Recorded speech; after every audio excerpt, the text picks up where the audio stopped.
With the background in dichotomous thinking and apocalyptic thinking, the leaders, rulers, etc., whatever you want to call them, needed to get more power. They needed to convince people that this needed to be done. We needed to protect ourselves. And we created a whole generation of people who had the shit scared out of them. I was one of them. However, the fear was good in my case because they passed the National Defense Education Act, and we were trying to keep up with the Russians because they put up a space satellite before we did. And to keep up with them, we decided we were going to educate a whole generation of scientists, engineers, and leaders. And some of us were the chosen ones. So we got educated. And for instance, I was able to go to undergraduate school. I went to graduate school. I went to law school. After law school, I went back for more graduate school and have dabbled around with the educational system the rest of my life, in between trying cases and looking for trouble, raising hell, and things like that. I've always never let it interfere with me having fun. But in any event, with the election of Richard Nixon and a campaign based on fear, we had a whole new change of things. And we had a change of legal system. Prior to Nixon, law enforcement was handled on a local level. Back in the medieval times, there weren't any crimes or law enforcement. If somebody was wronged, the families got together and they paid the guilt, the money, to recompense the damage. A little bit later, after the Norman invasion, then things became a little more clear, and they invented crime, and crime came when conduct of the individuals were so offensive or grievous that the crown, the monarch, whatever, took an interest in it and took over for the communities. Now in England, it changed hands between Romans, Saxons, Jutes, and Danes until the Norman invasion. And a legal system under this Saxon, what they called the Saxon Spiel, developed, and it was fairly highly developed by the time of the Norman invasion. And it was based pretty much on consensus. You had the hundreds, for instance, 100 people that would decide what was best for their community. And you had various other things. You had the merchant court, the bipedra courts, where it would make sure merchants and others didn't cheat the peasantry. So if a baker said this is an ounce of flour and it wasn't quite an ounce, they would chastise him, generally make him wear a pig mask. Same way with a miller or a butcher or whatever. So there was some form of community punishment for wrongs. And you had sort of like municipal courts or 100 courts that handled some disputes. And when it got real serious, like theft, burglary, trespass, murder, it was handled by representatives of the sovereign or the crown. But law wasn't really written. It was acquiesced to. There were some statutes or decrees, but they were left for the interpretation of local people. And when you got a bunch of local people thinking the same thing in their local courts, that became consensus and it became law. So common law was based on consensus, and power generally was from the bottom up. Now occasionally you had a few kings that didn't quite believe this, and they thought they could do no wrong whatsoever. They were taught that the king could do no wrong, that God sanctioned the king, God anointed the king, and the king was always right. Well, John II was taught a lesson. They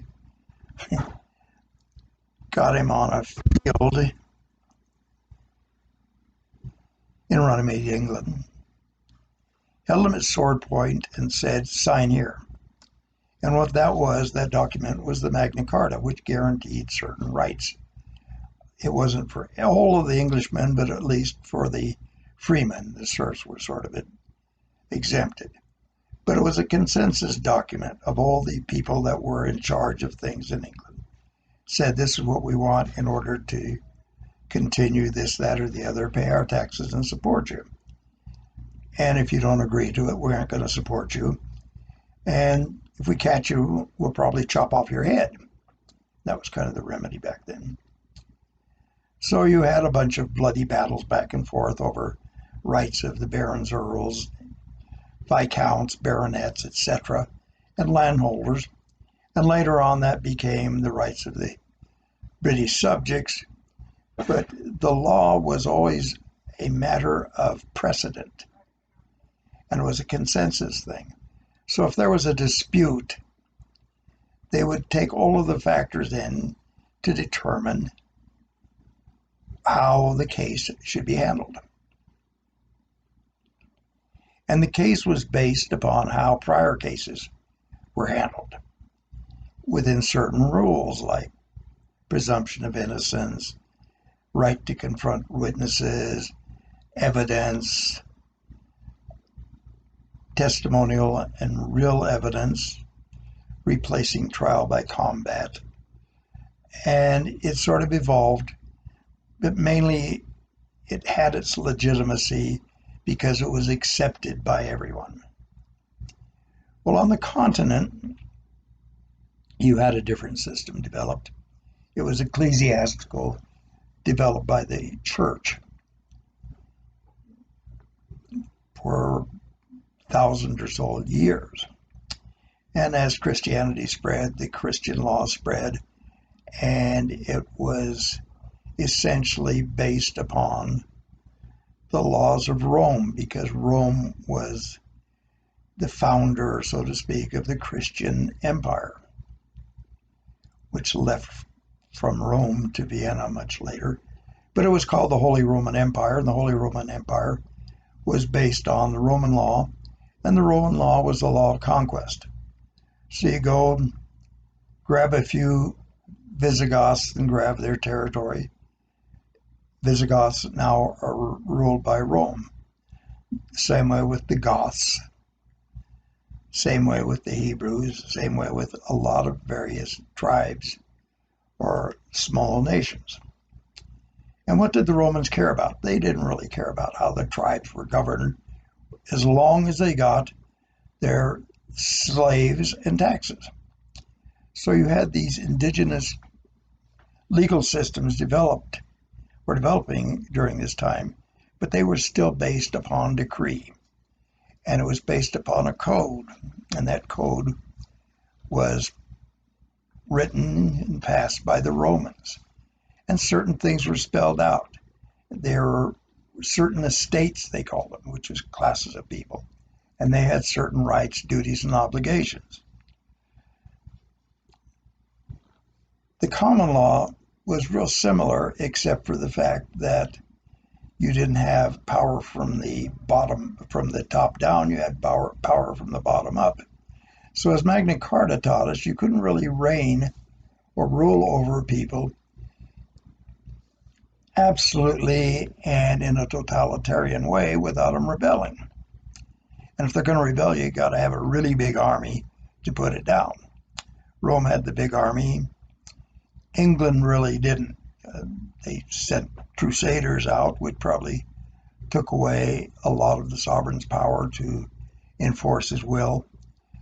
A lot of other factors that we really don't need to get into, but the fact of it is that under the Nixon administration, there was a concerted effort, and I think a deliberate effort, to abolish common law and replace it with statutes. There were other factors that happened at that time too. For instance, you had the committees to create uniform laws and all of this kind of stuff. And they wanted law statutory. Well, there were several reasons for that. First off, there were like 50 some common law countries, and businesses didn't want to hire 50 lawyers to work on the same problem. It would be easier to have a statute or rule covering that problem. You could have one lawyer for the whole 50 jurisdictions. It'd be a lot cheaper and a lot more predictable. Secondly, case law wasn't that predictable, or at least as predictable as statutory law. Thirdly, you could write statutory law and ignore most traditions, folkways, mores, etc. And the law was the law no matter what. When I used to teach this stuff, I would use the novel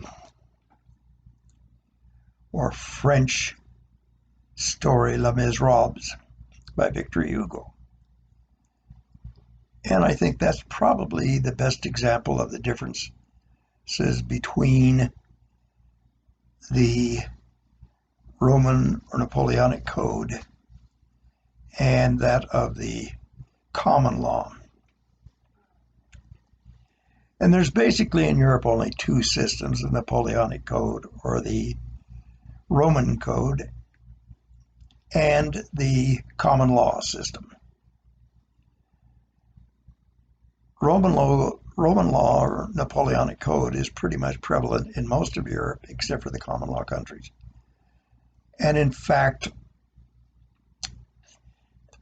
the Empress of Russia, Catherine the Great, was so impressed with Roman law that when she codified the law in Russia, she hired a bunch of French lawyers to draft the Napoleonic Code equivalent for the nation of Russia. So by the 1900s, you had Napoleonic law essentially in Italy, Spain, France, Germany, Austria, etc., over to Russia.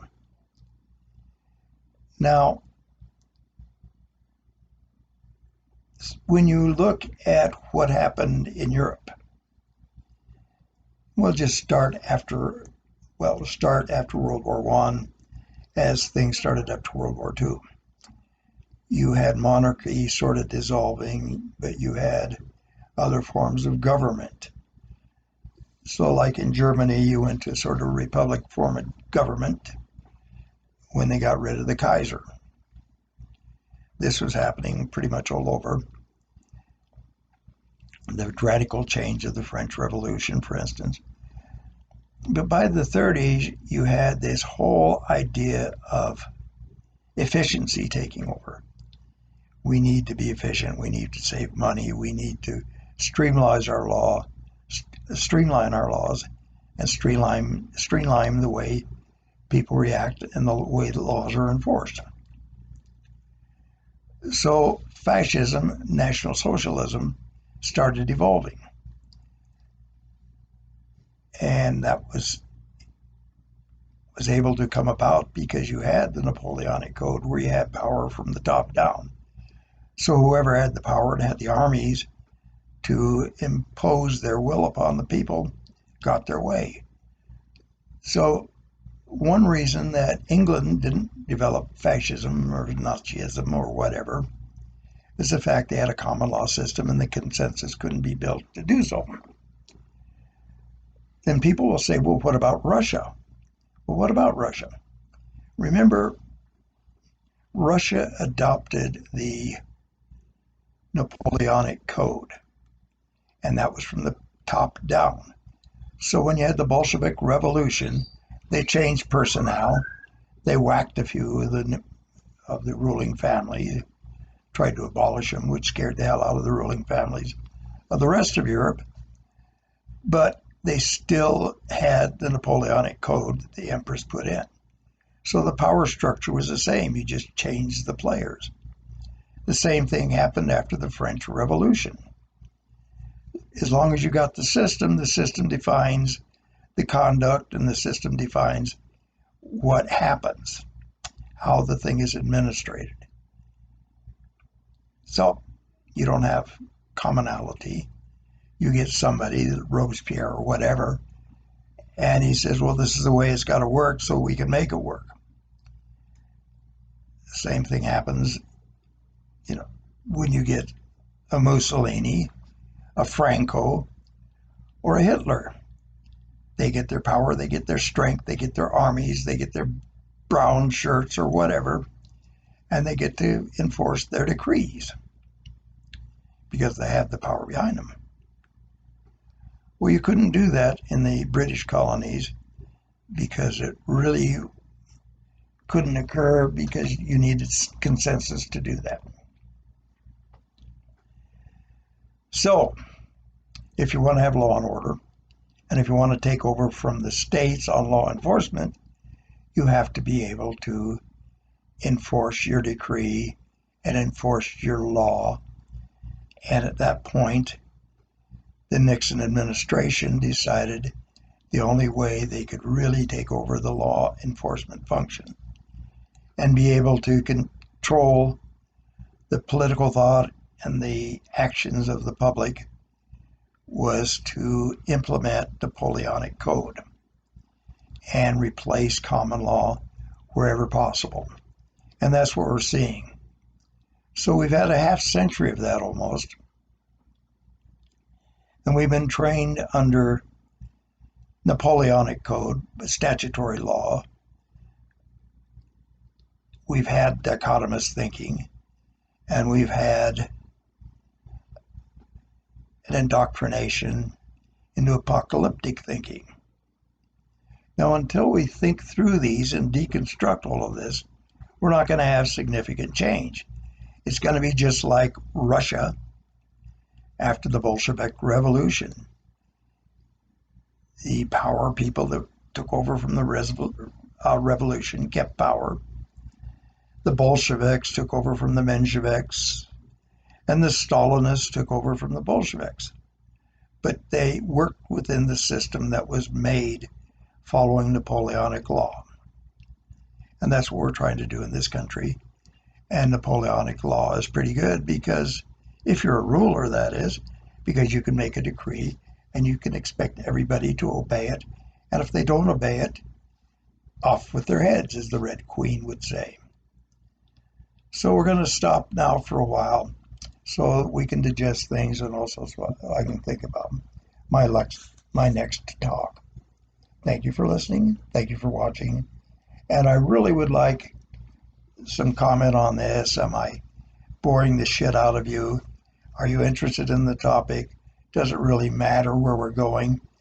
And if I don't have much feedback, I'm probably not going to be able to talk much from this point on because we're going to get into postmodern social theory, construction of reality, and various things like this. And I did teach a course to lawyers that lasted almost 40 hours of lecture. And this was limited to lawyers with a lot of experience. And I'm trying to get this down to a level to which most people can understand. And I don't know that I'm successful or not because I don't have any reaction from you people. And unless I get some feedback, I don't know where to go next. So please give me feedback, even if it's a go to hell letter or something like that. Thanks a lot. You guys have a good year.